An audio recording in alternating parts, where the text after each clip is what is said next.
ఆయన మీతో చెప్పునది చేయుడి అని మరియమ్మ పరిచారకులకి చెప్పింది.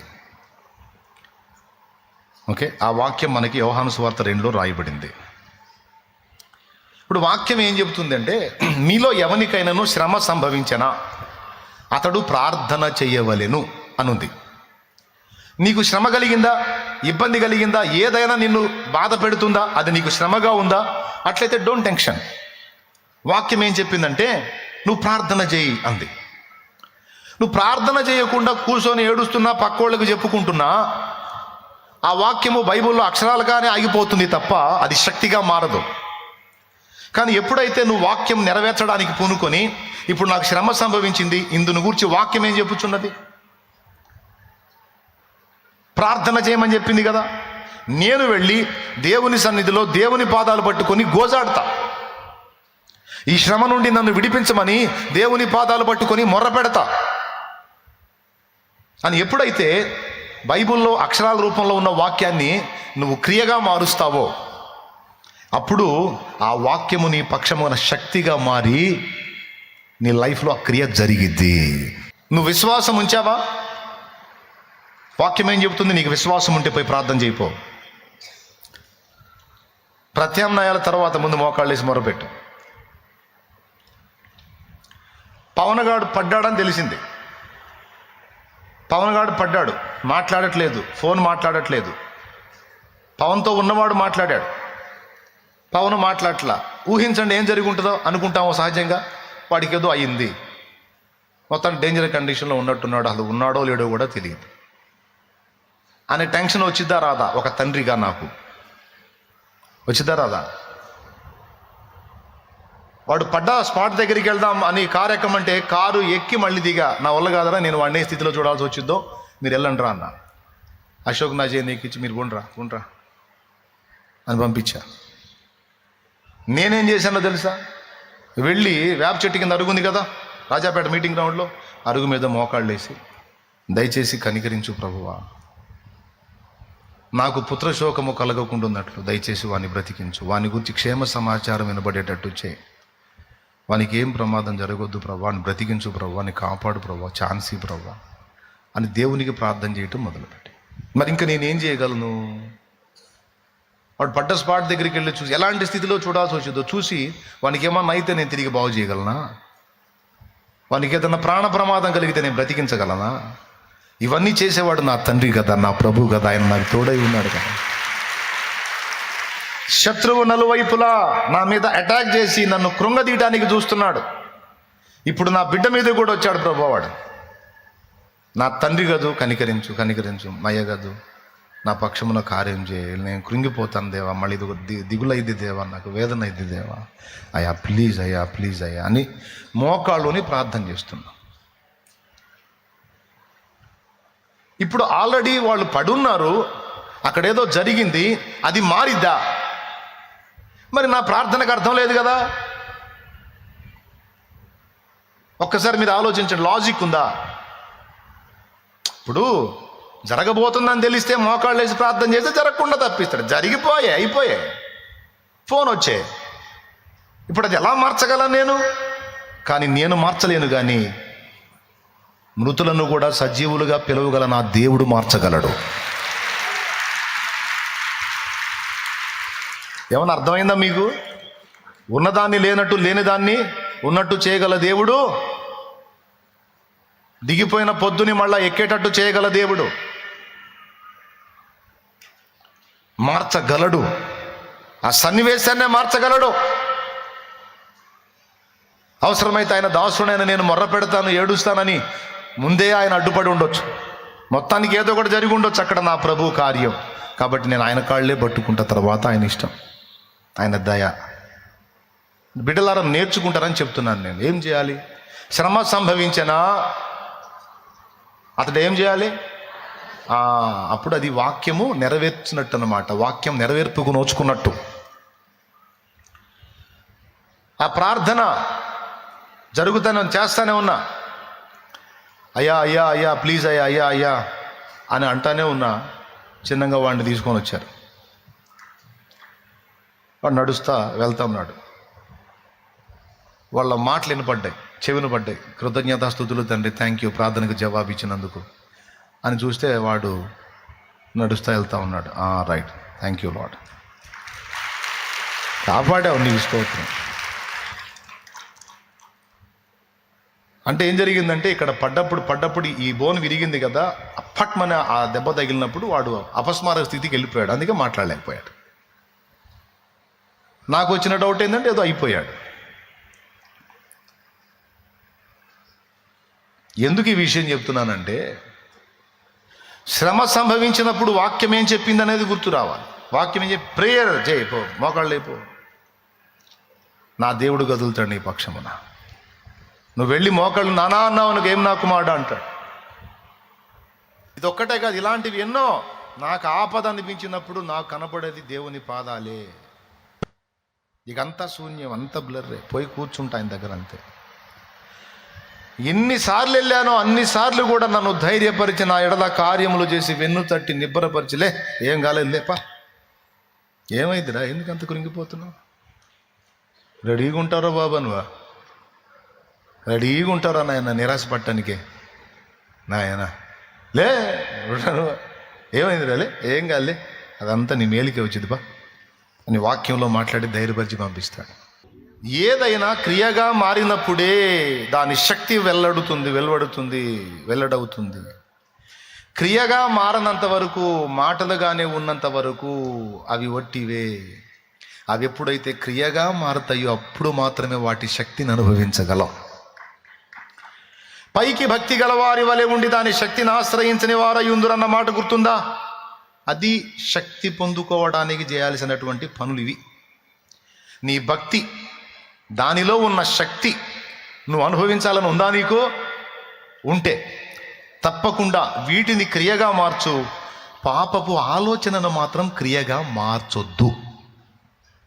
పాపపు ఆలోచన క్రియగా మారిందా, పాపానికి శక్తి వచ్చింది.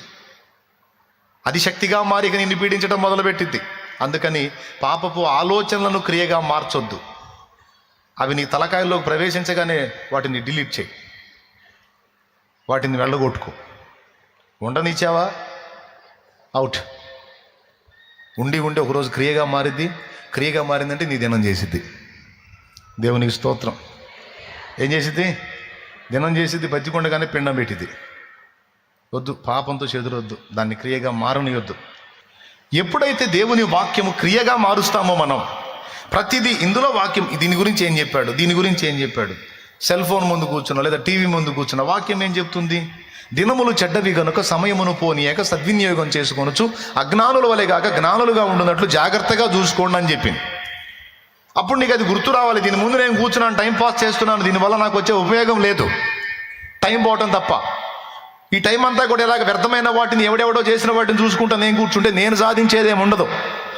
నేనేదన్నా సాధించి, నేనేదన్నా ఫలభరితంగా మారి 10 మందికి ప్రయోజనమై ఇక్కడి నుంచి వెళ్ళాలంటే నా టైము ఈ చెత్త వాటికి కాదు, నా టైము అర్థవంతంగా ఖర్చు పెట్టాలి. అదే కదా వాక్యం చెప్పిందని. అట్లా ప్రతి పార్ట్లో వాక్యం చూడు. ఒక స్త్రీని చూసావు, అందంగా కనిపించింది నీకు, వెంటనే వాక్యం మాట్లాడుతుంది నీతో. ఒక స్త్రీని మోహపు చూపుతో చూసి ప్రతివాడు అప్పుడే తన హృదయం ఆమెతో వ్యభిచారం చేసిన వాడు. అబ్బో, దేవునికి స్తోత్రం, వద్దు నాయన, నాకు వద్దులే నాయన, నా సోదరి నా సోదరుడు వద్దు నాయన, నాకు ఈ దరిద్రపు ఆలోచన వద్దు. నువ్వు ఎప్పుడైతే నువ్వు వాక్యం చేత సంధించబడతావో, ఆ వాక్యం క్రియగా మార్చుకొని నువ్వు తప్పించుకొని పక్కకి వెళ్ళిపోతావో, ఆశీర్వాదపు జల్లు నీ మీద గురవటం మొదలైద్ది.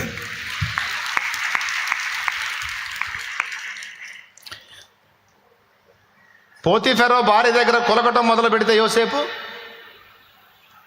పోతీఫెరో భార్య అవకాశం ఇచ్చిందండి, పిలిచి అవకాశం ఇచ్చింది.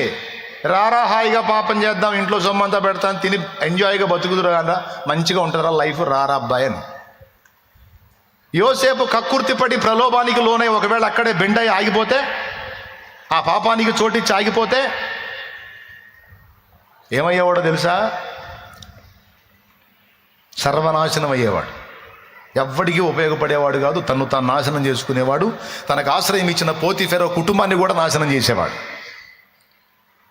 ఆ చిన్న పాపానికి తను లోపడ్డట్టయితే నాశనకర్తగా మిగిలిపోయేవాడు యోసేపు. అంతే కదండి, అక్కడే ఆగిపోయేవాడు, కులుకుతూ ఉండేవాడు.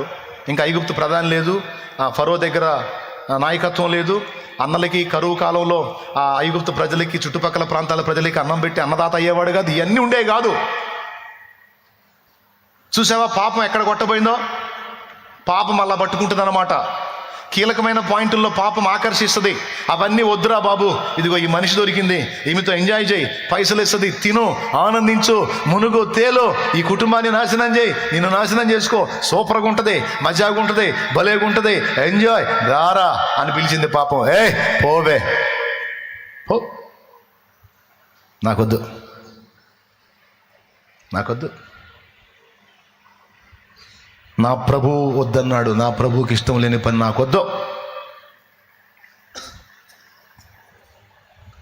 వార్నింగ్. మళ్ళీ చూడు, పాపం లొంగనందుకు బెదిరింపు కూడా వచ్చింది. రే, పాపానికి లొంగకపోతే నీ అంతు తేలుద్ది, నిన్ను జైలు పాలు చేస్తా, ఆడది అబద్ధం ఆడితే గోడ కట్టినట్టుంటుంది, నీకు మామూలుగా ఉండదు, నీ మీద నెపం వేస్తా, నీ అంతు తేలుస్తా అంది. నీ చేతనైంది చేసుకో, నేను మాత్రం ఆ నీచానికి తలొంచను అని పాపముతో రాజీ పడలా. అంటే తన లైఫ్లో ఒక టర్నింగ్ పాయింట్ అది. ఆ టర్నింగ్లో తను పాపానికి తల ఉంచలా. అది ఎంత ప్లస్ అయిందంటే ఒక్క దెబ్బతో ఎంతమందికి దీవెనంటే తరతరాలకు దీవెనగా మారిపోయాడు ఆయన. లక్షలాది ప్రజలకు దీవెనగా మారిపోయాడు. అందుకే చెప్తాడు దేవుడు, రే వద్దు, బెండవద్దు నాన్న, పాపానికి బెండవద్దురా, అల్పకాల పాపభోగాన్ని ప్రేమించొద్దురా. అసలు ఎట్లా ఉంటుందో తెలుసా? లైఫ్ లాంగ్ సరిపోయిద్దిరా బాబు ఈ మనిషి, అబ్బా సరిపోతాడు ఇతను, అబ్బో సరిపోతుంది ఈమె, ఇంకా నాకేం అవసరంలా, అబ్బో నాకు మామూలు మనిషి దొరకలా, అబ్బో నాకు మామూలోడు దొరకలా, అబ్బో ఇక మామూలు సుఖం కాదు, ఇక జీవితంలో దిగులు లేదు, లైఫ్ సెట్లు. నీ బొందన్నారా బొంద. పాపం వల్ల కలుగు భ్రమ అలా ఉంటుంది పిచ్చిదానా, పాపం వల్ల కలుగు భ్రమ అలా ఉంటుందిరా పిచ్చోడా. వెరీ డేంజర్ నాన్న. ప్రలోభానికి లోబడితే నాశనమే నాయన. ఎప్పుడు పాపము దీవెన దాదు, పాపం ఎప్పుడు గాయమే మిగులుస్తుంది, నొప్పినే కలిగిస్తుంది. దాని జాతి లక్షణం అది. అర్థమైందా? నీతి, పరిశుద్ధత, పవిత్రత ఎప్పటికీ ఆశీర్వాద కారణం. అదే ఇంకొకరోడికి అట్లాంటి ఛాన్స్ వస్తే, ఇంకొకటి అట్లాంటి ఛాన్స్ వస్తే, యోసేపు కాకుండా కక్కుర్తోడికి ఎవడికన్నా ఛాన్స్ వస్తే ఆడే కూర్చునేవాడు. సరే అమ్మగారు, ఇంకా అంతకంటే కావాల్సింది ఏముందండి, మరి మీరేమో మరి ఇక నన్ను ఇష్టపడ్డారు, మరి ఇక నాలాంటి వాడు మరి లేకపోతేనే కదా, కాబట్టి మరి ఇక దాన్ని ఏముంది కానీ మరి మీ మాట తీసేయకూడదు కదా అని బెండ్ అయితే నాశనమే. ఈరోజు నువ్వు నచ్చావు, నీకు బెండ్ అయింది, భర్తను మోసగించడానికి ఇష్టపడింది, రేపు ఇంకొకటి నచ్చుతాడు, నిన్ను భర్తని మోసం చేసి ఇంకొకటి వైపు చూసిద్ది, వాడి మీద ఇరిటేట్ కలిగిద్ది, ఇంకొకటి నచ్చుతాడు, నిన్ను వీడిని వాడిని మొత్తం వదిలి ఇంకొకడిని. ఎక్కడ నమ్మకరా?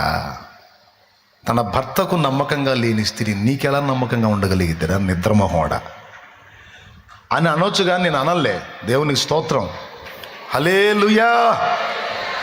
కానీ నీకు అట్టుండదు. నీకు ఎట్టుండదు తెలుసా?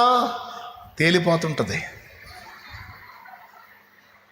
స్వర్గలోకాల్లో తేలిపోతుంటుందిరా నీకు మత్తు తమ్ముడా. కానీ దెబ్బ పడ్డ తర్వాత దిమ్మ తిరిగి అప్పుడు ఏడ్చుకుంటూ కూర్చుంటావు. అప్పుడు ఎంత మొత్తుకున్నారా? అందుకే యోసేపు పాపమును అసహించుకున్నందున ధన్యచరితుడయ్యాడు. నీతికై నిలబడినందున చెరసాల పాలు కావటానికి ఇష్టపడ్డాడు అని బెండవల ధన్యుడయ్యాడు. తనను అమ్ముకున్న అన్నలకు అన్నదాత అయ్యాడు. తనకు ఆశ్రయం ఇచ్చిన ఐగుప్తు రాజైన ఫరోకి దీవెనకరమయ్యాడు. ఐగుప్తు ప్రజలందరికీ ఆశీర్వాదకరమయ్యాడు. నేను చెప్పనా, ఒకవేళ యోసేపు అక్కడ నిలబడకపోతే ఇశ్రాయేలు 12 గోత్రాలు ఉండేవి కావు. తెలుసా మీకు ఆ సంగతి? యోసేపు అక్కడ ఉండకపోతే ఇశ్రాయేలు 12 గోత్రాలు ఉండేవి కావు. కరువు కాలంలో 7 ఏళ్ల కరువులో మొత్తం చచ్చేవాళ్ళు.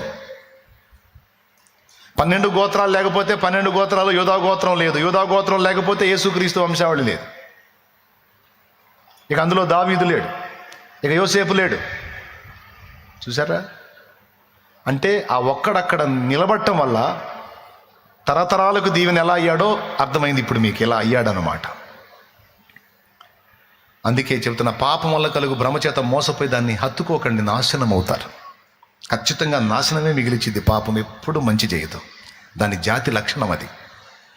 కలుగుతాయి కొన్ని వ్యామోహాలు, శరీరాన్ని బట్టి కొన్ని భ్రమలు కలుగుతాయి. వాటిని అధిగమించాలి బిడ్డ. పరిశుద్ధత ఎప్పటికీ దీవెన. ఆమేన్. కాబట్టి పాపము క్రియగా మారొద్దు. మరి ఏం మారాలి? దేవుని వాక్యం క్రియగా మారాలి. పాపం చేసే సన్నివేశాల్లో కూడా వాక్యమే నీ గుర్తు రావాలి. పొరుగువాడు ఆకలితో ఉంటే వాక్యం ఏం చెప్పుచున్నది? నిన్ను వల్ల నీ పొరుగువానిని ప్రేమించు, నీకున్న దానిలో అంతా సాయం చేయి, నేను చేస్తా. వాక్యం నెరవేర్చి దేవుని వైపు చూడు. దేవా నీ వాక్యం నేను నెరవేర్చా, మరి నా సంగతి ఏంటంటే ఇస్తా బెటర్, నీకు దీవెన ఇస్తానంటాడు ఆయన. నా మాట చెప్పావు కదా, నా మాట చేసావు కదా, నేను అద్భుతం చేస్తా బెటర్ నీకు. ఆ రాతి బాణాలని నీళ్లతో నింపండి. నింపారు. తీసుకెళ్ళి విందు ప్రధానికి ఇవ్వండి. ఇచ్చారు. చెప్పిన మాట విన్నా, అడ్డు చెప్పలా, ఆ మాట నెరవేర్చారు.